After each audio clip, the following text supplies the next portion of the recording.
प्रिय छात्रों नमस्कार। एनसीईआरटी गणित कक्षा 10वीं में आपका स्वागत है। आज हम लोग अध्याय 1 का उदाहरण 2 करेंगे, जिसमें दिया गया है दर्शाइए कि प्रत्येक धनात्मक समपूर्णांक 2q के रूप का होता है तथा प्रत्येक धनात्मक विषम पूर्णांक 2q + 1 के रूप का होता है, जहां q कोई पूर्णांक है। तो आपको इस क्वेश्चन में दर्शाना है कि 2q जो है समपूर्णांक के रूप का होता है 2q, और 2q + 1 जो है वो विषम पूर्णांक का होता है।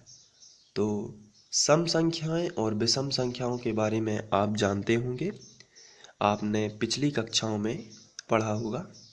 सम संख्याएं ऐसी होती हैं जिनमें 2 का भाग चला जाता है, और विषम संख्याएं ऐसी संख्याएं होती हैं जिनमें 2 का भाग नहीं जाता है।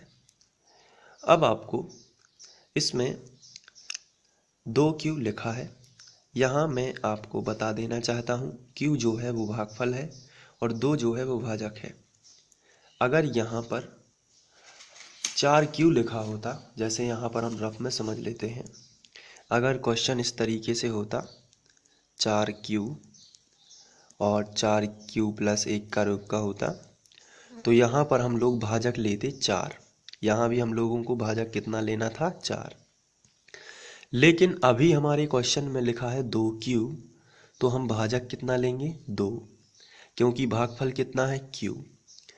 अब हम ऐसा क्यों कर रहे हैं, इसको समझ लेते हैं। अगर हम यहाँ पर कोई धनात्मक समपूर्णांक मान लेते हैं a, और इसको यदि हम 2 से भाग देंगे तो कुछ शेषफल आ जाएगा q, और से कुछ यहाँ पर भागफल आएगा q, और यहाँ पर कुछ शेषफल आएगा r। आपको ध्यान रखना है, जब हम किसी संख्या a में 2 से भाग देंगे तो कुछ भागफल आएगा और कुछ शेषफल आएगा। अब इसमें हमने यूक्लिड की विभाजन प्रमेय पढ़ी हुई है इसके पहले, तो यदि हम उसको लगाते हैं तो इसमें आंसर आएगा a का मान जो है वो क्या होगा, a बराबर 2q, पहली संख्या का गुणा आखिरी की संख्या में कर देना है, तो ये होगा 2q, और प्लस लगा के आपको ध्यान रखना है, धन का चिन्ह लगा के यहाँ जो शेषफल है उसको लिखते हैं r। ये होता है यूक्लिड विभाजन। अब यहाँ पर r के मान कौन कौन से हो सकते हैं, आपको ये मैं बता देना चाहता हूँ।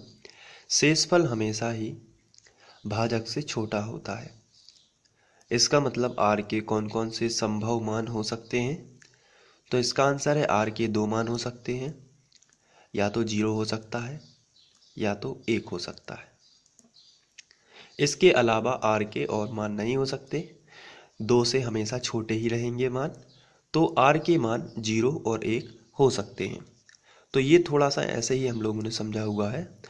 अब यदि क्वेश्चन हमारे लिए 6q और 6q + 1 के रूप का हो, अगर क्वेश्चन में 6q लिखा है तो आपको भाजक कितना लेना है, 6। यहाँ भी भाजक कितना लेना है, 6। अगर 7q का क्वेश्चन है तो भाजक कितना रहेगा, 7। तो भाजक हमें उस क्वेश्चन में ही दिया रहता है, ये मेरे कहने का मतलब है। तो चलिए इसको हम हल करते हैं। तो सबसे पहले बात करेंगे भाजक की, तो हम भाजक मान लेते हैं भाजक बराबर 2, और भागफल कितना है, q। भागफल बराबर मानेंगे q, साथ ही साथ वह यहाँ जो हमारे क्वेश्चन में दिया गया है धनात्मक समपूर्णांक, तो जो 2q और 2q + 1 का रूप का होता है तो उसको हम a मान लेते हैं।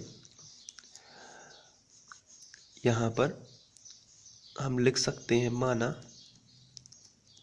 भागफल बराबर q और धनात्मक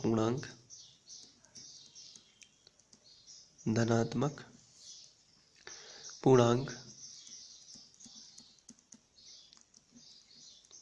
बराबर a, ये हमने माना है।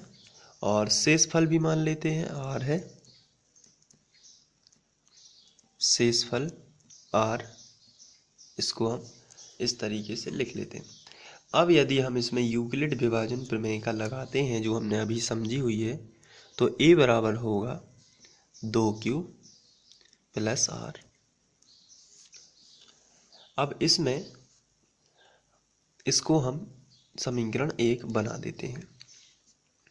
अब r के कौन कौन से ऐसे मान हैं जो हम यहाँ रख सकते हैं, तो r के हमने देखे थे अभी, या तो r का मान 0 हो सकता है या तो r का मान 1 हो सकता है जब भाजक 2 हो ऐसी स्थिति में। तो चलिए समीकरण 1 में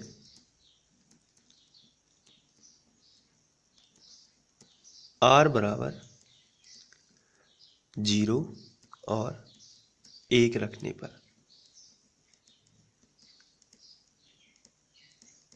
तो हम इनको रख देते हैं। तो यहाँ पर पहले हम 0 रख देते हैं तो a का मान मिलेगा 2q। इसके बाद हम 1 रख देंगे तो हमें a का मान ही मिल जाएगा 2q प्लस 1। इस तरीके से हमें 2 मान मिल जाएंगे। अब यहाँ पर हमें बताना है कि ये जो 2q है ये सम है और 2q प्लस 1 ये विषम है, क्योंकि हमारे क्वेश्चन में लिखा गया है दर्शाइए कि प्रत्येक धनात्मक सम पूर्णांक 2q का होता है और प्रत्येक धनात्मक विषम पूर्णांक 2q प्लस 1 के रूप का। इसका मतलब ये है कि हमें 2q को बताना है कि यह एक सम संख्या है, जबकि 2q प्लस 1 को बताना है कि यह एक विषम संख्या है। तो चलिए इसको हम देख लेते हैं। हमें पता है ऐसी संख्या जिनमें 2 का भाग चला जाता है उन्हें सम संख्या कहते हैं, जबकि जिनमें 2 का भाग नहीं जाता है उन्हें विषम कहते हैं।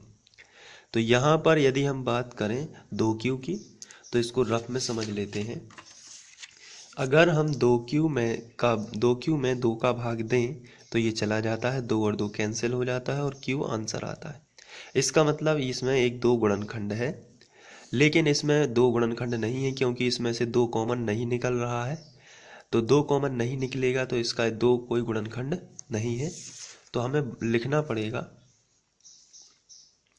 2q का एक गुणनखंड 2 है, एक गुणनखंड 2 है, जबकि 2q प्लस 1 का गुणनखंड 2 नहीं है। इसलिए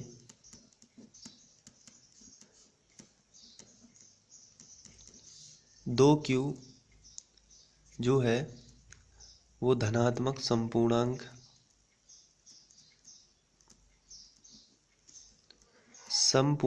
एवं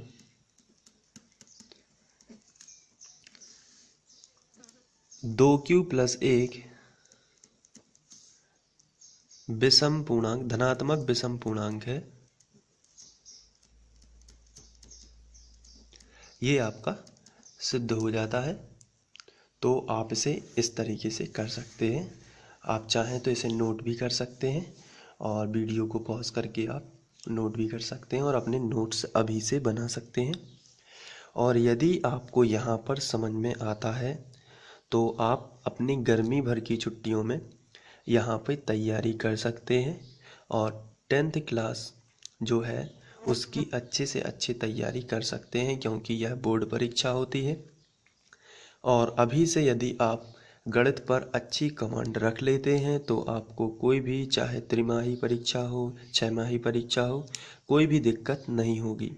साथ ही साथ इसे अपने दोस्तों को भी बताइए ताकि वह भी तैयारी कर सकें अभी से और मैथमेटिक्स बहुत अच्छी कर सकें। और इसमें आपको अभी चूँकि किताब नहीं आई है इसलिए आप क्वेश्चन भी आपको इसी में मिल जाएंगे और इसका जो हल है वो भी मैं यहीं पर करा रहा हूँ।